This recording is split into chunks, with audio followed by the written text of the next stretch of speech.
দেবিকা দাস, রুমু দাস, রুনু দাস, মহারানী দাস, পূজা দাস শঙ্খ বাজায় নাম দিয়েছেন। ওনাদের উদ্দেশ্যে জানা যাচ্ছে আপনারা যে যেখানে থাকেন কেন অতি সত্তর আমাদের পুজো মণ্ডলের সামনে চলে আসুন। আমরা এখন এখানে অনুষ্ঠানটি আরম্ভ করতে চাইছি। সঙ্গে করে হাতে করে শঙ্খ নিয়ে আসবে এনারা।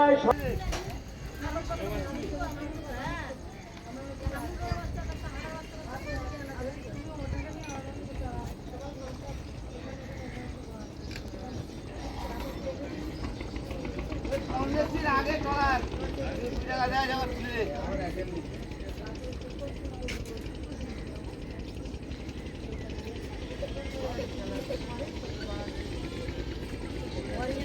দাস, কবিতা দাস, সরস্বতী দাস, ফুলকুমারী দাস, দীপি দাস,